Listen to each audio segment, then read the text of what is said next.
Alright, so I'm going to teach you the most impractical way of cheating at cards. You ready? No one would ever cheat like this because it's just impossible. But if I turn my phone torch on and shine it at the card, you can actually see what card it is, right? So if you try this with cards, you can see through them when light is shone directly at them. But of course, this is so impractical because how you would ever cheat by using this method, I don't know. You'd never get away with shining light at other people's cards. But one of the most practical ways of cheating at cards is by switching them.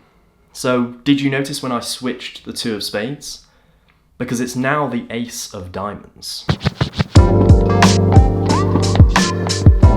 Alrighty, welcome back to the channel everyone, hope you're doing good, and today I have a box. But Cavan, what is in the box? Well, I will tell you. Shit tons of cards. Excuse me? Sorry, a lot of cards. That's better. Okay, I'll put that down as the first warning though. Alright, sorry. Today I'm going to show you my gaff card collection. I have a lot of gaff cards and trick decks, and today I just want to dive into the collection and see what there is, because there's some bizarre gaff cards out there. As you can see, there's a lot of different gaff cards, a lot of different trick decks. Some of them I imagine are going to be pretty terrible, but some of them I think are hidden gems that I've not seen in a long time. This is like a hidden treasure trove of magical items. So we're gonna do a little bit of a series, okay? This is gonna be episode 1, focusing on the card gaffs, but I mean, I have a lot of magic. I have a big collection of magic, so I sort of want to go through video by video, looking at the different types of props. So, starting with the cards, I'm sure there's going to be some bonkers things in here. I mean, I already know what's in this envelope.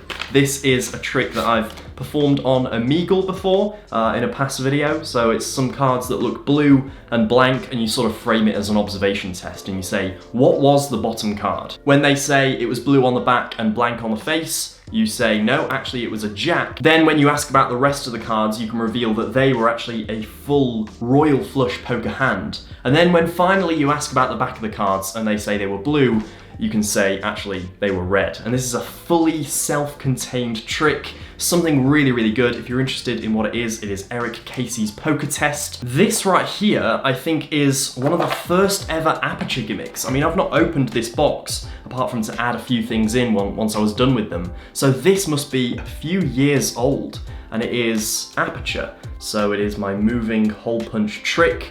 You can see there's a hole on the card right there. If I grip it, I can actually move it like so. So this is the first ever, or one of the first ever aperture gimmicks when I was first playing around with that idea. So yeah, that's quite a relic. Got some double faces by the look of it, just some normal double faces, but these are always really, really handy to have. This right here is a blank backed card. So it's a joker on the front, but it's got no back design. Not entirely sure what I was originally going to use this for. Another blank card, this one's blank on both sides. And then this is half blank, half printed. These are such weird cards, and again, I'm not entirely sure what I was going to use this for, but it's cool to have. Another blank card. There's so many blank cards. What is going on? This one is like, I guess half blank, but it's only got one pip right in the corner of the ace of clubs. The rest is blank. This card I showed in the intro, but I'll show it again just because it's so cool, and I'll sort of explain how it works. So this card looks like the 4 of clubs, as you can see.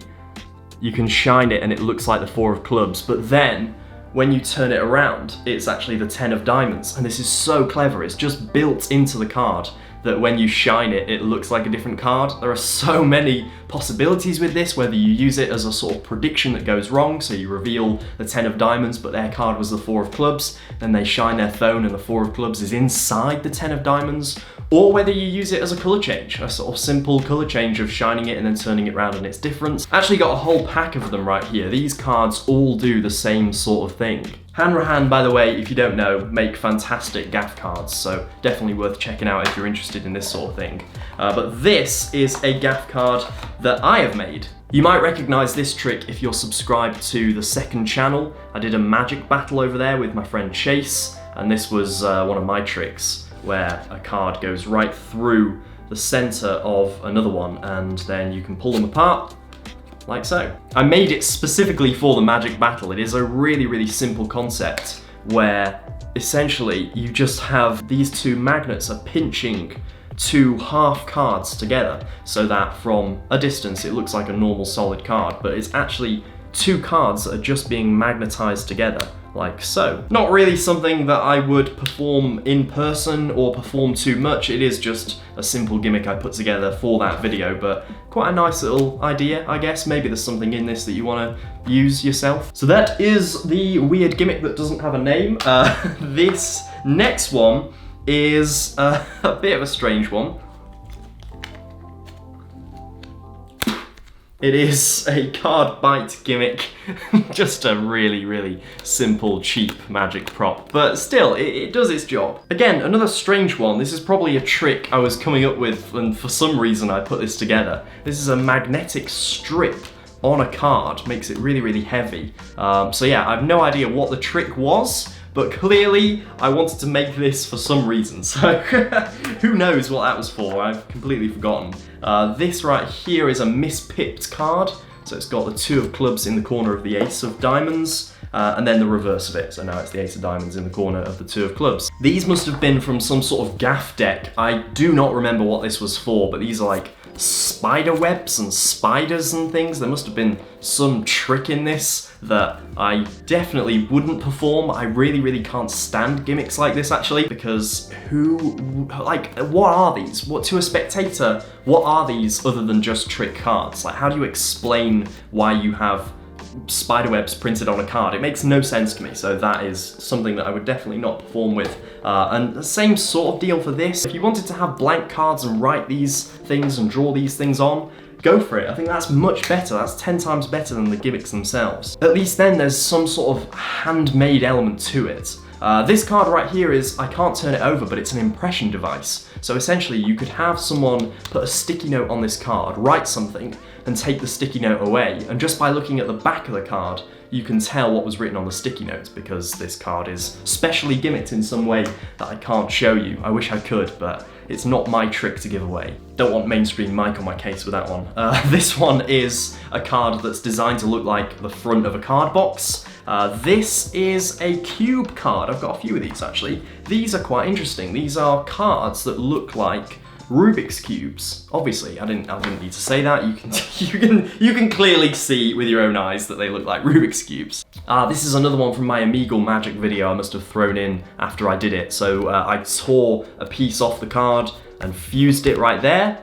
Angle Z, obviously, but yeah, it's a fantastic gimmick. Don't underestimate the power of something like this. It's so good, that obviously being a Daniel Madison trick. Then there's some really weird gimmicks. Okay, I'll stand up to show you this one, because this is a bunch of cards, like so, but then if you just squeeze them, they actually turn into 4 cards. That's my best performance of it. I've not touched these gimmicks in years.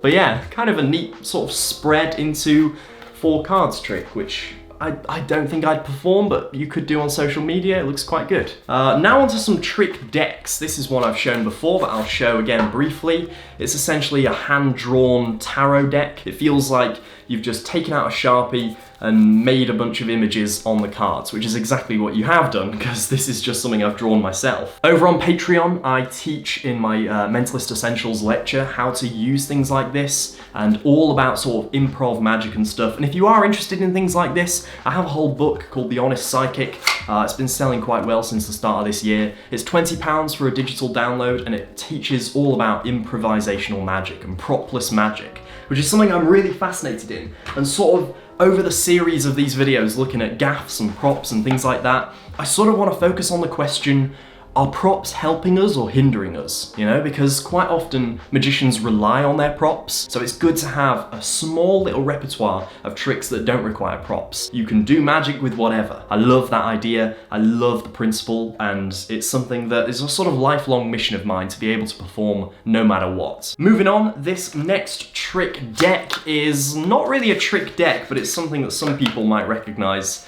from way back in the day. This is the Nobody Cares deck, which is a deck I made purely to parody the Nobody Knows deck. So technically this is my first deck of cards rather than the dystopian deck. Technically, I guess, I still have just a bunch of cards left. But also, it can be quite a good heckler card. If you've got a heckler, you take one of these cards, you force it on them, and it tells them that nobody cares what they're saying. So it has a sort of bonus use that I didn't think about at the time. This next one, I think this is just a marked deck.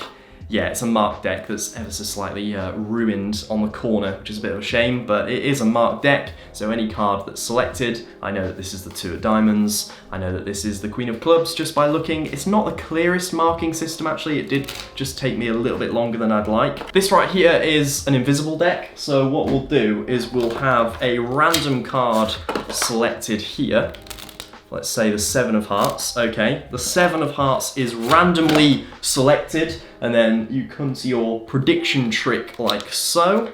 You take the cards out, and you go through and find that one card is the wrong way round, and of course it is the 7 of hearts. Look at that. a trick I haven't performed in a while, but I love it, I really do. If you don't have an invisible deck, I would really recommend one. Even if you don't want to perform the trick as a backup tool to just have in your pocket, it doesn't take up much space. And if things go wrong, if you're doing a card trick and things just go completely wrong and there's no way of saving the trick, this is a great little out that you can go into. So if someone's, you know, selected the 9 of clubs and it's completely messed up over here, you just go to your pocket and pull that out and it's a great little kicker. Final gaff deck, and then there's a few more gaff cards, is this, which is, it's my 52 Shades of Red gimmick, and you might be wondering why I'm sort of cringing at this, and that is because I ruined this deck quite a long time ago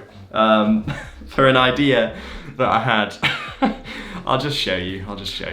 Alright, so you take a deck of cards. This just is a normal blue deck of cards. They see that it's completely normal, and then they name any YouTuber. They name any YouTuber at all, and you cover the deck like so. Let's say they name PewDiePie, and with just a click of the fingers or whatever, the deck changes into a PewDiePie deck of cards with red and black lines. The PewDiePie deck of cards trick. I ruined a very expensive magic gimmick in order to make this. What is this? Signatures from Blackpool. I don't think this is a gaff at all. I think this is just signatures. I think that's Dynamo and Mathieu Biche. Oh my goodness, Dynamo's signature. How about that? This right here is a really cool trick. You tear a piece of card right off this, and then you hold it against another card, like so, and it disappears completely, but it doesn't actually disappear. In fact, it goes inside the card, and what you can do is tear this card like so, and hopefully this works. Inside the card, you actually tear this open, and the corner is inside the layers of the other card, and it matches perfectly.